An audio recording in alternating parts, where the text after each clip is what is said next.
안녕하세요. 책 읽어주는 편안한 엄마입니다. 오늘은 SF의 아버지로 불리는 영국 작가 허버트 조지 웰스의 보라색 버섯을 읽어드리려고 합니다. 허버트 조지 웰스는 호기심 넘치는 작가로서 또한 세상을 개혁하고 싶은 혁명가로서 있는 그대로의 세상에 절대로 만족할 수 없었으며, 그리하여 그는 소설을 통해 이 세상을 자신이 원하는 세상으로 변화시키고 여행하고 재창조하였습니다. 그가 그리는 세계는 꿈과 환상과 통찰력 또는 액션과 스릴이 넘치면서도 문학성이 뛰어나다고 할 수 있습니다. 오늘 읽어드릴 보라색 버섯은 소심한 성격의 소시민인 주인공 쿰스 씨에게 어떤 매직을 걸어줄까요?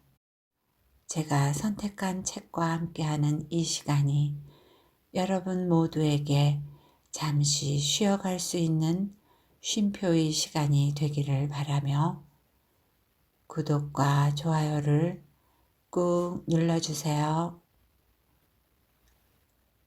현대문학출판 최용준님 옮김, 지은이 허버트 조지 웰스. 보라색 버섯. 쿰스 씨는 사는 게 지겨웠다.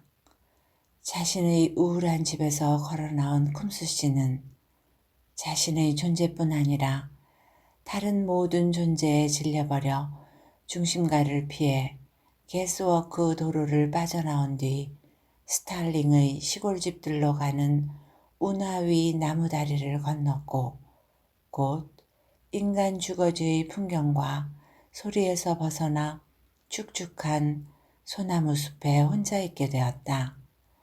쿰스 씨는 평소라면 삼갔을 악담을 더 이상 참지 못하고 크게 거듭뱉었다.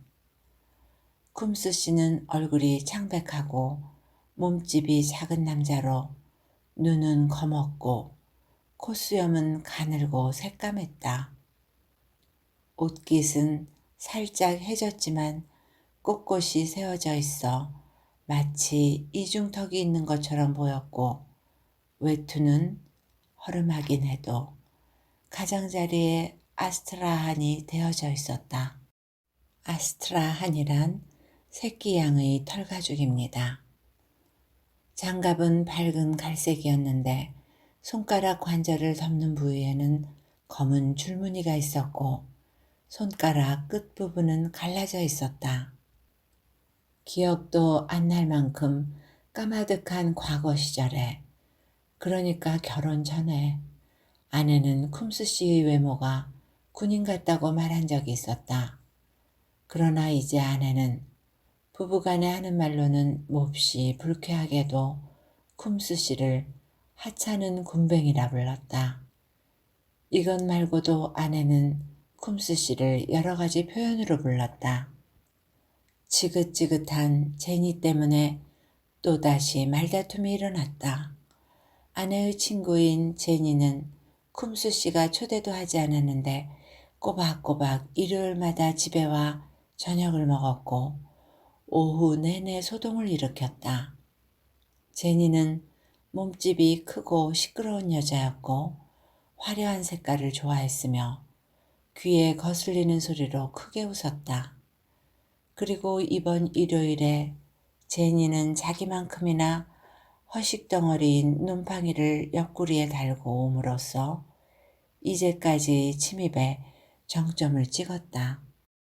풀먹인 깨끗한 옷깃에 예배용 프로코트를 입은 쿰스 씨가 자기 테이블 앞에 앉아 말없이 격노하고 있는데 아내와 손님들은 어리석고 바람직하지 못한 이야기를 나누며 큰 소리로 웃어댔다. 그런데도 쿰스 씨는 그 상황을 참아냈고 저녁을 먹은 뒤 평소처럼 늦었다. 제니 양이 하는 일들도 모두 참아냈다. 하지만 제니 양이 피아노로 가서 마치 오늘이 주중인 것처럼 벤조곡을 치는 것만큼은 참을 수가 없었다. 인간으로서 그런 일은 두고 볼 수 없었다. 옆집에도 바깥에도 들릴 그 소음을 내버려 두는 것은 자기 집이 나쁜 평판을 얻는 것을 용인하는 꼴이었다. 그래서 쿰스 씨는 그만하라고 말해야 했다. 쿰스 씨는 자신의 얼굴이 창백해지는 것을 느꼈고 호흡에도 변화가 생기는 것을 느꼈다. 쿰스 씨는 창가 의자 중 하나에 앉아 있었는데 새로운 손님이 자신의 안락 의자를 차지하고 있었기 때문이다. 쿰스 씨는 고개를 돌려 경고조로 말했다. 일요일이라고. 사람들이 험악하다고 부르는 어조였다. 제니는 별 반응 없이 계속 피아노를 쳤지만 피아노 위에 쌓인 악보들을 들춰보던 아내는 쿰스 씨를 노려보며 말했다. 이젠 뭐가 문젠데 사람들이 좀 즐거워하면 안 돼? 몸집이 작은 쿰스 씨가 말했다. 합리적인 즐거움이라면 개의치 않아. 하지만 난 이 집에서 일요일에 주중용 노래가 울려 퍼지는 건 좌시하지 않겠어. 제가 지금 피아노 치는 게 뭐가 문젠데요? 제니가 손을 멈추고 피아노 의자에서 몸을 빙글 돌리며 말했다. 옷의 주름 장식이 크게 바스락거렸다.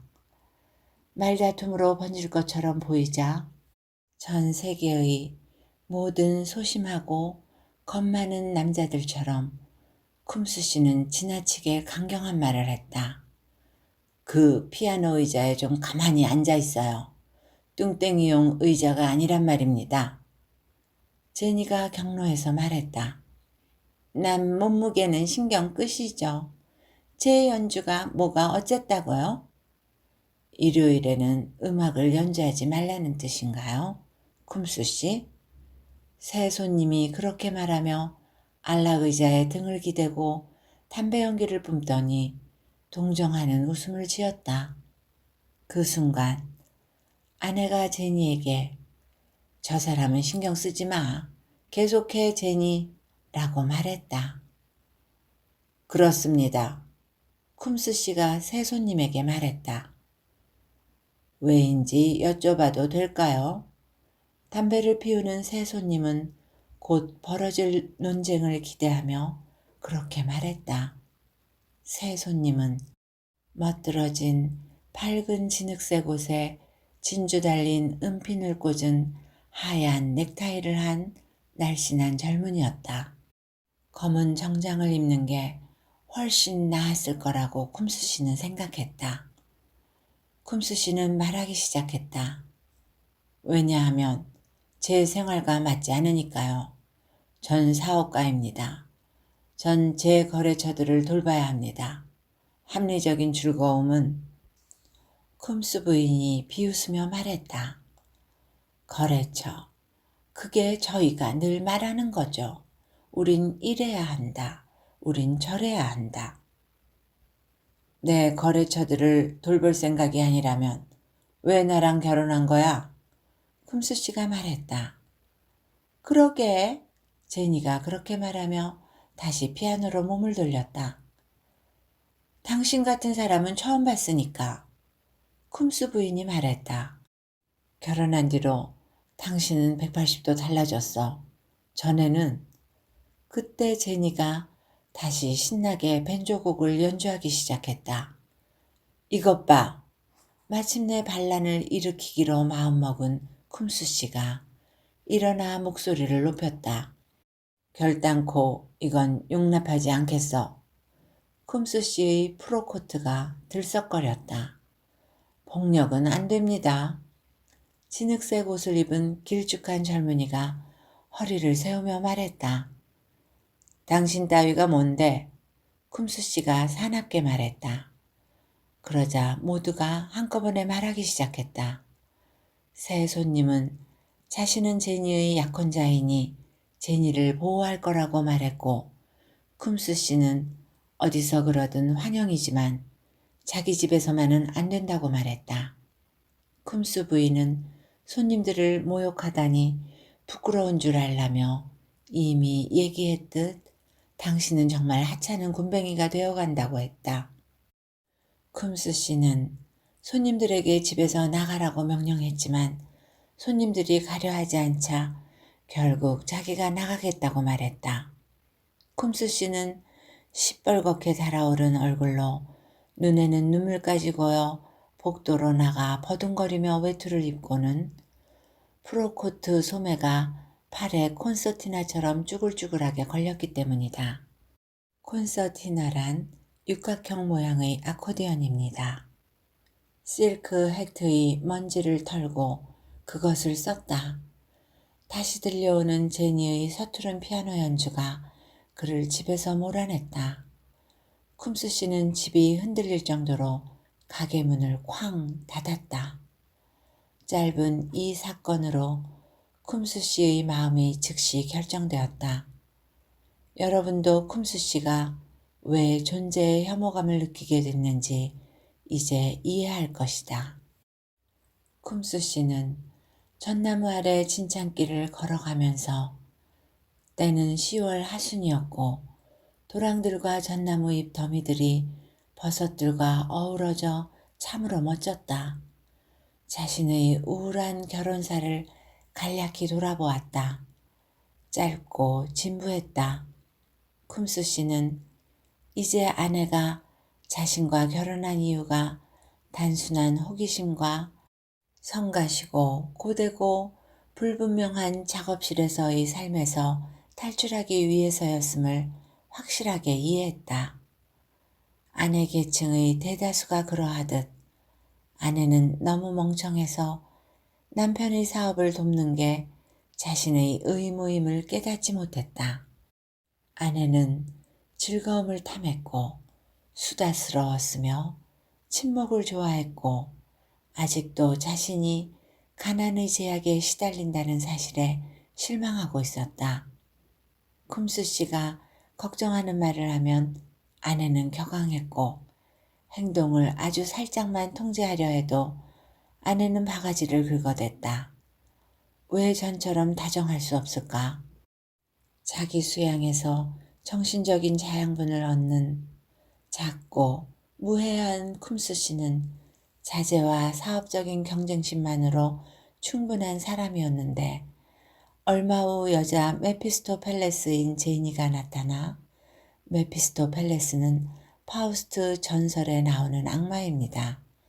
아내에게 늘 남자들 이야기를 제갈거리고 극장에 가자고 하고 모든 걸 해보자고 했다.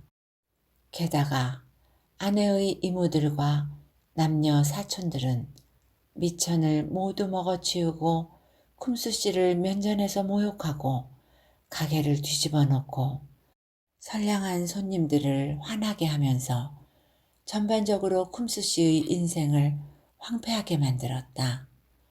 그래서 쿰스 씨가 분노와 노여움과 일종의 공포에 사로잡혀 평소와 달리 큰 소리로 욕하며 집에서 도망친 건 이번이 처음이 아니었다. 최선은 아니어도 그런 식의 제일 편한 방법으로 에너지를 쏟아낸 것이었다. 하지만 바로 이 일요일 오후처럼 이렇게까지 삶에 질린 건 처음이었다. 하늘의 어스레한 빛도 그런 기분에 한몫했을 수 있다. 쿰스 씨는 결혼의 결과로 사업가로서 참을 수 없는 좌절이 찾아온 걸 깨닫기 시작했다. 곧 파산할 거고 그 뒤엔 어쩌면 아내는 파산이 너무 늦은 걸 유감으로 생각할지도 몰랐다. 그리고 운명은 벌써 내가 넌지시 말했듯 사악한 냄새를 풍기는 버섯들을 숲속길 오른쪽과 왼쪽에 빽빽하고 다양하게 심어둔 상태였다.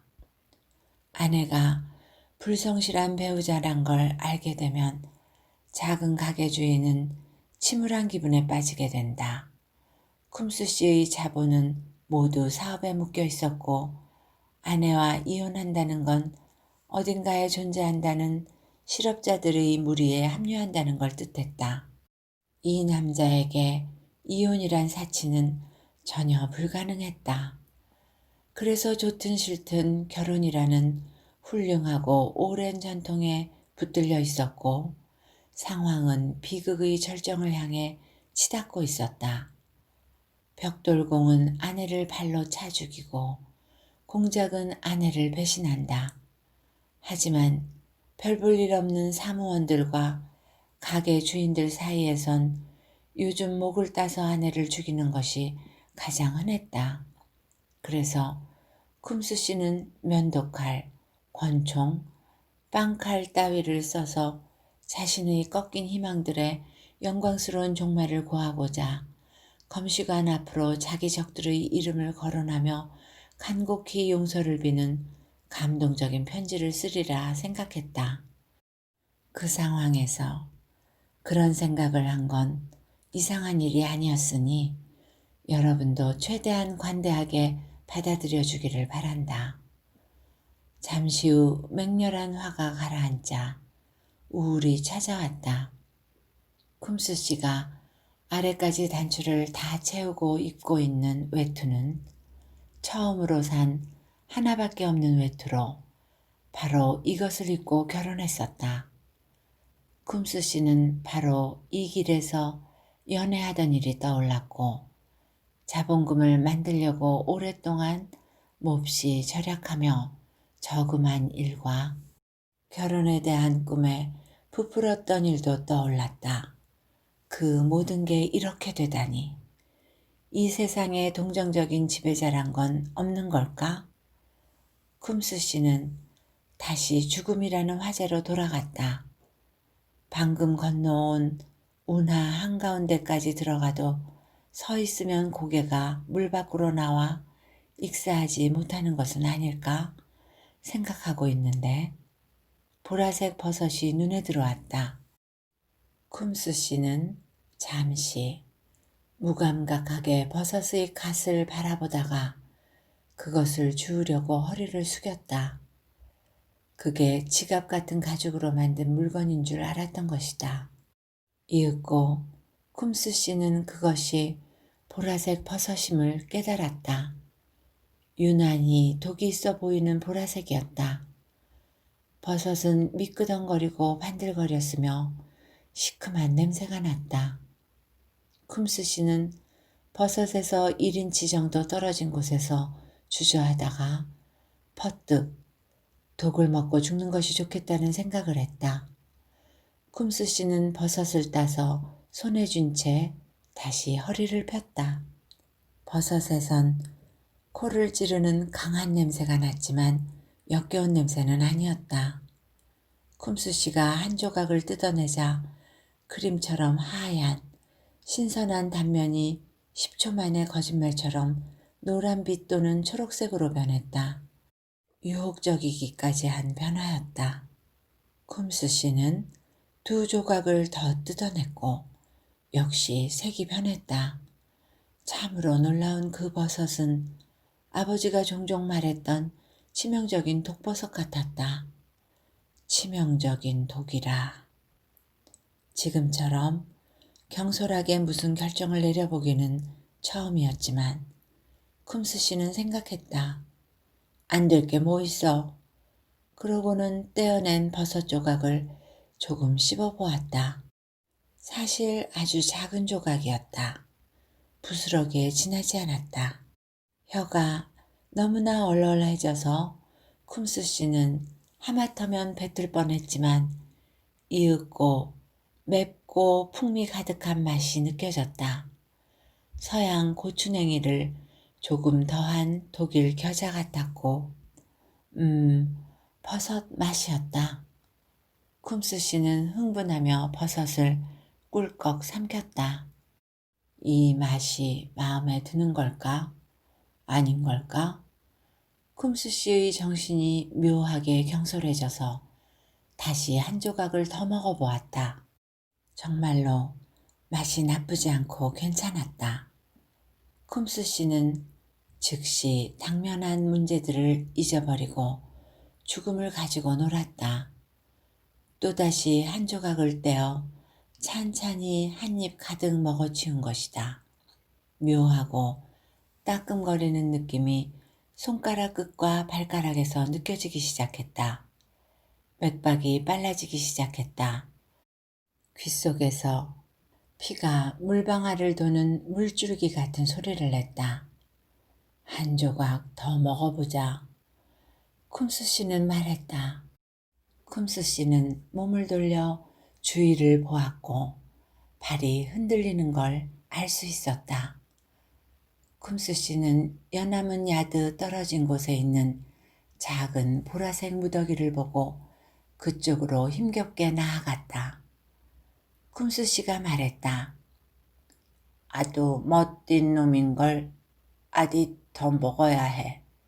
쿰스 씨는 비트적거리다가 두 손을 버섯 무더기 쪽으로 쭉 뻗은 채 앞으로 넘어졌다. 쿰스 씨는 더는 버섯을 먹지 못했다. 넘어진 즉시 기억을 잃었기 때문이다. 쿰스 씨는 돌아 누운 다음 놀라운 표정으로 일어나 앉았다. 그러고는 도랑 쪽으로 굴러간 실크헤트를 주워 조심스럽게 먼지를 털었다. 쿰스 씨는 손으로 이마를 눌렀다. 무슨 일이 벌어진 건 확실했지만 그게 뭔지는 알 수 없었다.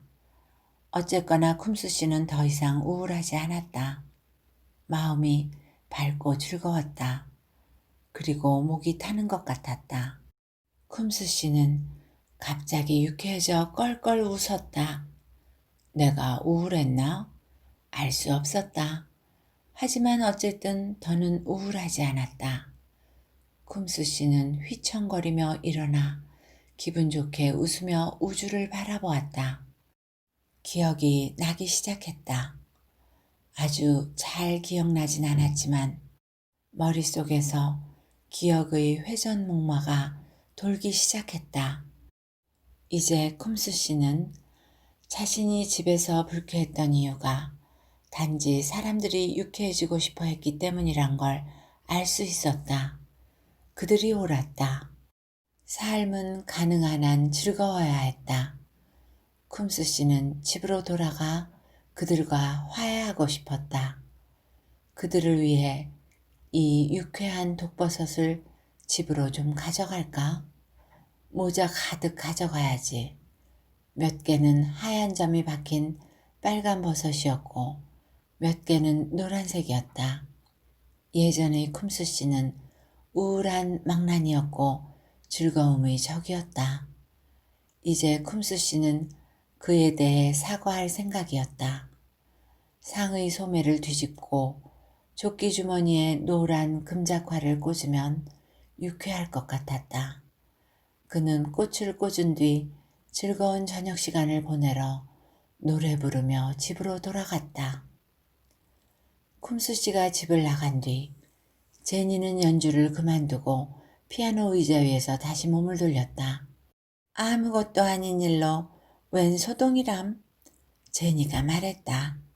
아시겠죠, 클래런스 씨? 제가 이제까지 뭘 참으며 살아야 했는지요. 쿰스 부인이 말했다. 좀 성마르신 분이더군요. 클래런스 씨가 판결을 내리듯 말했다. 쿰스 부인이 말했다. 제 마음은 조금도 이해하려 하지 않아요. 그게 제 불만이에요. 그이는 가게 외에는 관심이 없어요. 제가 누구랑 조금 어울리거나 생활비로 사고 싶은 작은 것 하나만 사도 난리를 치고요. 그이는 절약하라고 필사적으로 노력하라 고 계속 말해요.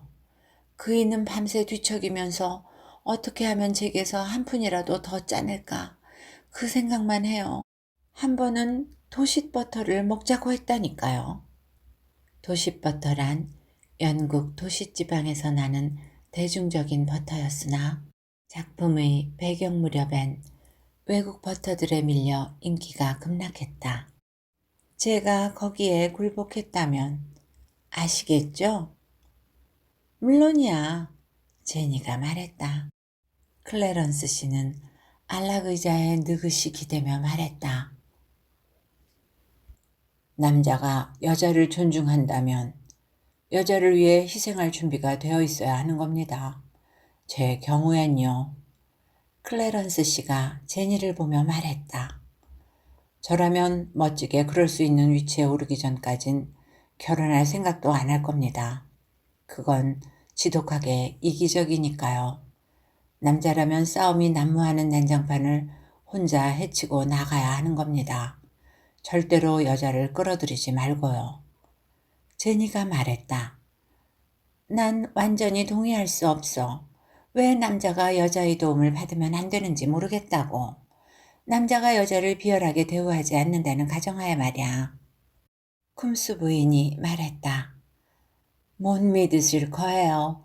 하지만 전 그 일을 택할 만큼 멍청했답니다. 제대로 알 수도 있었는데 제가 멍청했어요. 아버지가 아니었다면 제 결혼식엔 마차도 없었을 거예요. 맙소사, 쿰스 씨가 마차를 빼자고 주장한 건 아니겠죠? 클래런스 씨는 상당히 충격받은 얼굴로 말했다. 자기 재고인지 쓰레기인지 때문에 그 돈이 필요하다더군요. 제가 단호하게 버티지 않았다면 일주일에 한 번 절 도와줄 여자도 부르지 않았을 거예요. 돈 때문에 얼마나 한달을 하는지 그이는 서류랑 전단지들을 가지고 거의 울먹이며 제게로 와요. 그이는 말하죠. 이번 해만 헤쳐나가면 우리 사업은 반드시 성공할 거야. 올해만 헤쳐나가면 돼. 저는 말하죠. 그 다음엔 또 다음 해만 헤쳐나가면 된다고 하겠지. 내가 당신을 몰라? 전 말해요. 마르고 꼴 사나워질 때까지 내 몸을 비틀어짜며 일하는 내가 당신 눈엔 안 보여? 하숙집 하녀가 필요했으면 하녀랑 결혼하지. 왜 나랑 했어? 왜 훌륭한 숙녀를 선택한 거냐고. 라고요. 쿰스 부인은 그렇게 이야기했다. 하지만 조금도 유익하지 못한 이 대화를 계속 전하진 않겠다. 쿰스 씨가 아주 마음껏 씹혔으며 그들은 불주위에 앉아 안락한 시간을 보냈다고 말하는 걸로 충분하다.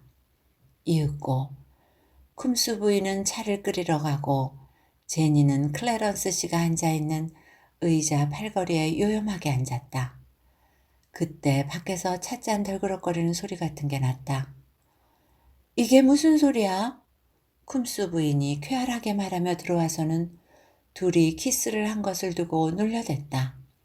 다들 둥글고 작은 테이블 주위에 앉았을 때 쿰스 씨가 돌아왔음을 암시하는 첫 번째 소리가 들렸다. 현관문의 걸쇠가 덜컥거리는 소리였다. 쿰스 부인이 말했다. 주인님이 돌아오셨네. 사자처럼 나가서 양처럼 돌아온다는 쪽에 걸겠어요. 가게 안에서 뭔가가 쓰러졌다. 소리가 의자 같았다. 이윽고 복도에서 무슨 복잡한 스텝을 연습하는 듯한 소리가 났다. 곧 문이 열리고 쿰스 씨가 나타났다. 하지만 모습이 바뀌어 있었다. 얼룩 하나 없던 옷깃은 목에서부터 아무렇게나 찢어져 있었다. 조심스럽게 먼지를 털고 쓰고 나갔던 실크 해트는 옆구리에 끼워져 있었는데 안에 으깨진 버섯이 반쯤 담겨 있었다. 양복 상의는 안팎이 뒤집혔고 조끼는 노란색 바늘 금작화 다발로 장식되어 있었다. 그러나 예배용 옷이 겪은 이 작고 엉뚱한 변화는 쿰스 씨의 얼굴에 나타난 변화에 비하면 정녕 아무것도 아니었다.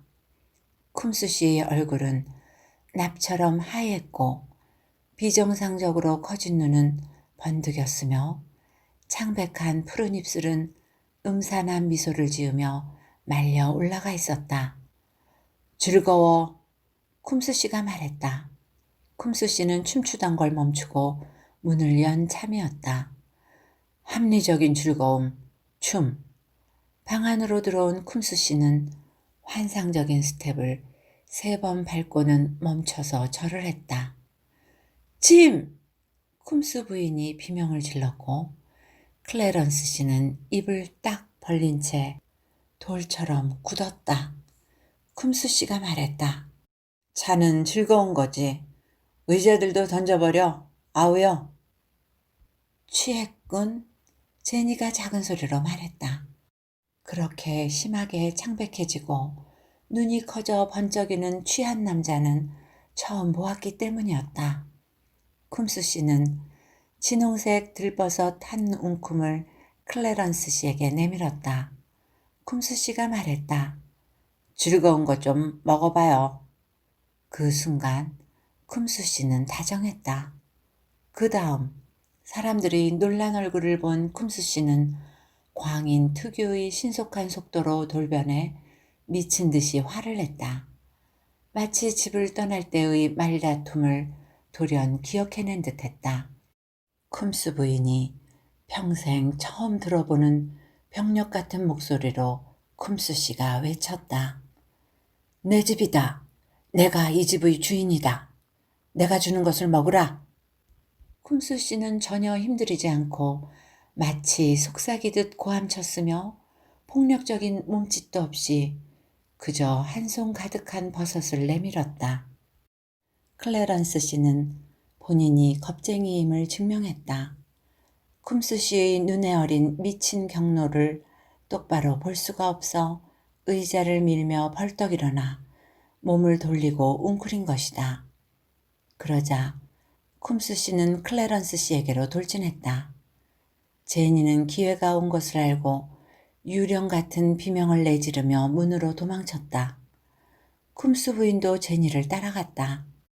클래런스 씨가 날쌔게 피하려고 차 탁자에 거세게 부딪히며 그 위를 넘어가는데 쿰스 씨가 클래런스 씨 옷깃을 움켜쥐고 그의 입에 버섯을 쑤셔 넣으려 했다.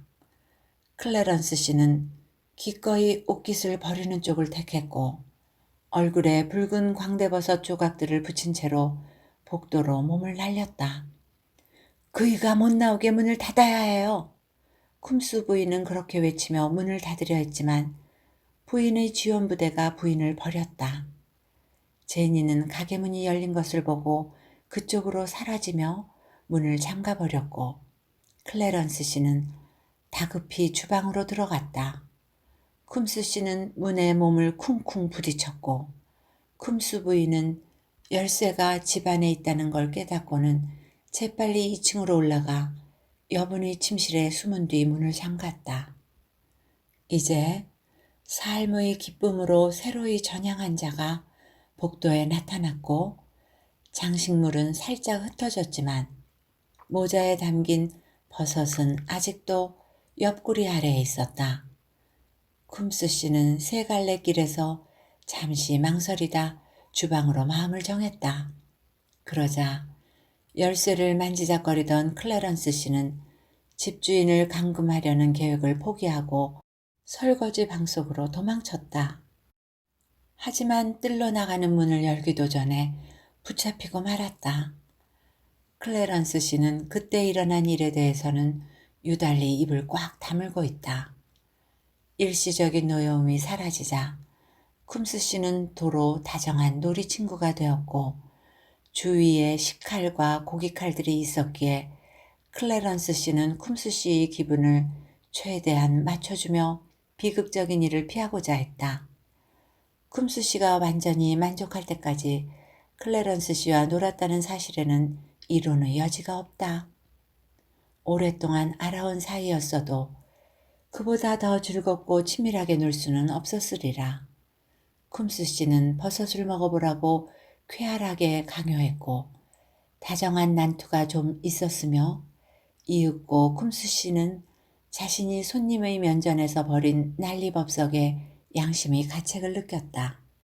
싱크대 아래에서 끌려나온 클래런스 씨의 얼굴에 검은 구두약이 묻어 있었기 때문이다. 클래런스 씨는 그 정도로 계속 그 미치광이의 기분을 맞춰준 것이다. 마침내 쿰스 씨는 다소 헝클어지고 다치고 낯빛이 변한 상태의 클래런스 씨가 양복 입는 걸 도와준 뒤 뒷문으로 나가게 안내해 주었다. 가게로 나가는 문은 제니가 막고 있었기 때문이다. 쿰스 씨의 두서없는 생각은 이제 제니에게로 향했다. 제니는 가게 문을 열고 나갈 엄두를 못 냈고 쿰스 씨가 열쇠로 열고 들어오지 못하게 계속해서 걸쇠를 잠가 놓았다. 제니는 그날 저녁 내내 가게를 차지하고 있었다. 쿰스 씨는 즐거운 일을 찾으려고 다시 주방으로 돌아왔는데 엄격한 금주 회원인 쿰스 부인이 건강을 위해 가지고 있는 거라고 주장하는 흑맥주를 적어도 5병은 마시는 것 같았다. 혹은 자신의 처음이자 유일한 프로코트 앞면에 맥주를 엎질렀다. 쿰스 씨는 결혼 선물로 받은 아내의 디너 접시 여러 장으로 병 목을 깨면서 즐거운 유행가 몇 곡도 불렀는데 그러다가 병 하나에 손가락을 꽤 심하게 베었다. 이 이야기에서 유일한 유혈 사태이다. 그와 동시에 경험한 적 없던 흑맥주의 알코올로 인해 생리 기능에 체계적인 격변이 일어나면서 버섯의 도끼가 다소 누그러진 듯하다. 그러나 우리는 이 일요일 오후의 최종적인 사건들에 대해 입을 다무는 게 좋겠다. 쿰스 씨가 석탄 창고에서 깊은 치유의 잠에 빠지며 사건은 끝이 났다. 그 뒤로 5년의 시간이 흘렀다. 또다시 맞은 10월의 어느 일요일 오후에 쿰스 씨는 다시 운하를 지나 소나무 숲속을 걸어갔다. 이 이야기의 처음이나 지금이나 쿰스 씨는 여전히 검은 눈에 검은 콧수염을 기른 조그만 남자였지만 이중턱은 이제 전처럼 눈의 착각만은 아니었다. 쿰스 씨의 외투는 이제 새 것이었고 거기에는 풀먹인 조악한 둥근 옷깃 대신 모서리가 젖혀진 멋들어진 벨벳 라펠이 달려 있었다. 모자는 광택이 났고 장갑도 비록 손가락 한쪽이 갈라져 정성스레 수리되어 있었지만 꽤 새 것이었다.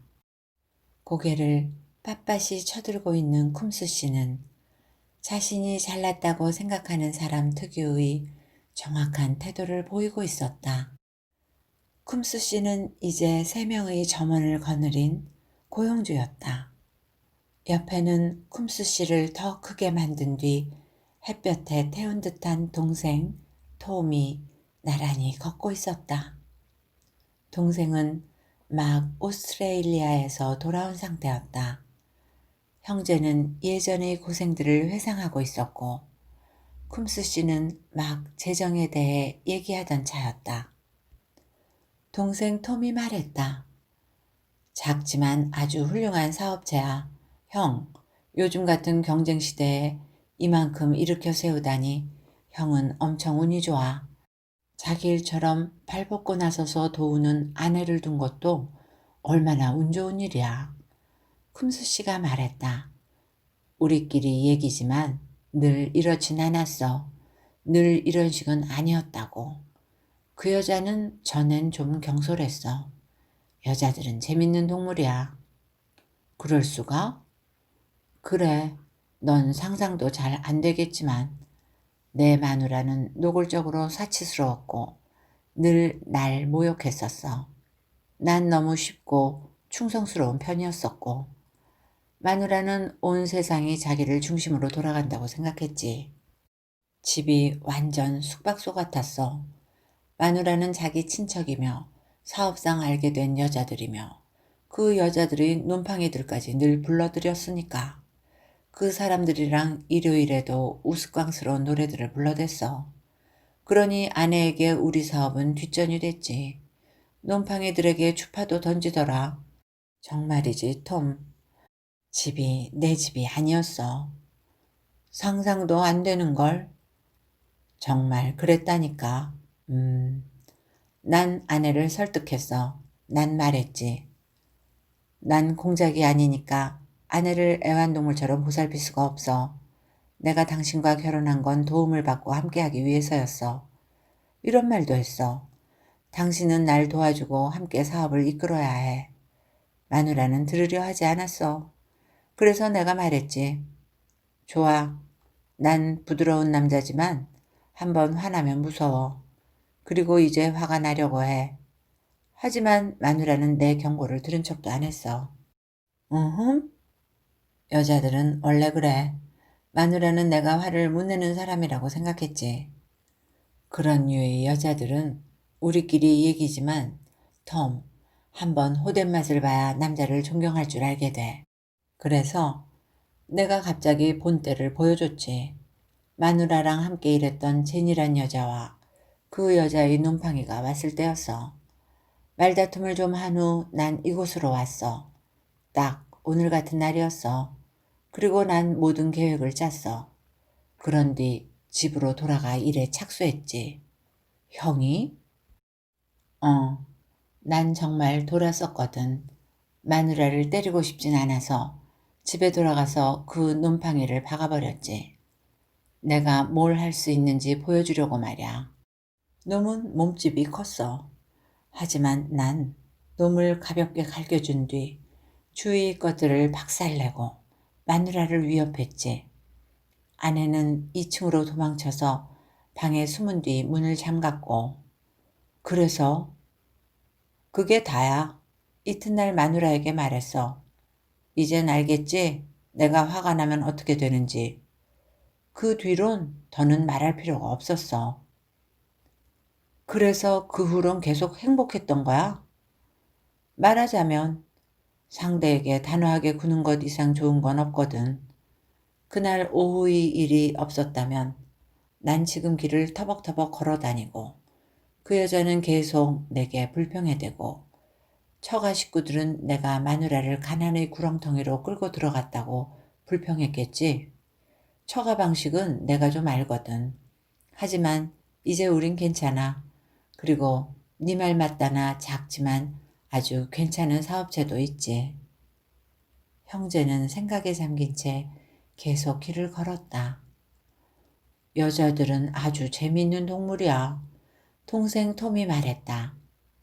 단호하게 다뤄주길 바라지. 쿰스 씨가 말했다.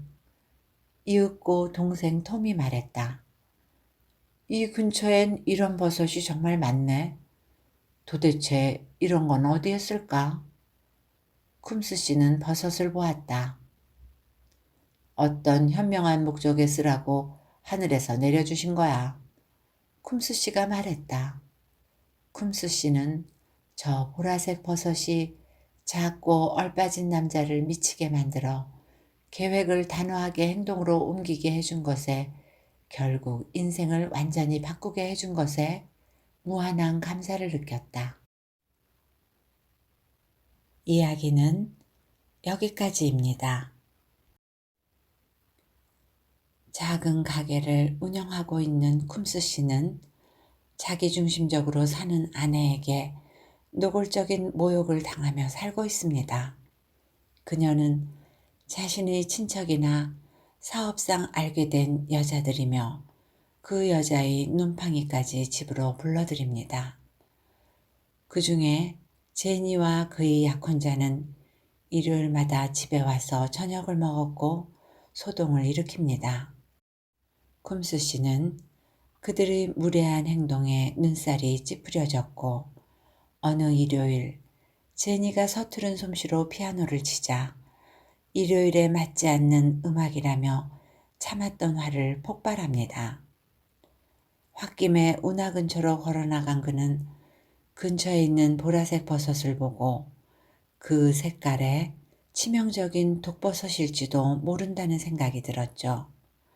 그리고 그것을 먹고 말았습니다.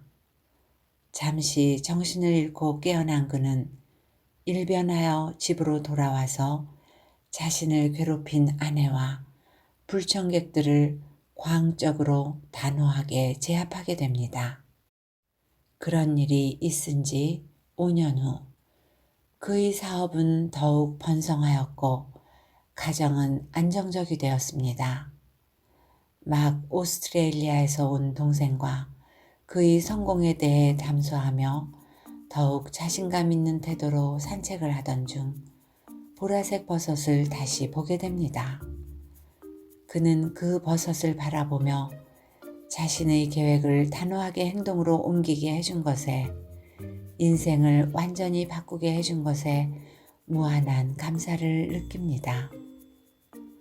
어떤 현명한 목적에 쓰려고 하늘에서 내려주신 보라색 버섯이 만일 우리에게 주어진다면 우리는 어떤 계획을 단호히 실행시킬 수 있을까요? 마법 같은 이야기 재밌게 들으셨는지요? 즐거운 시간이 되셨기를 기대하며 오늘도 행복하세요.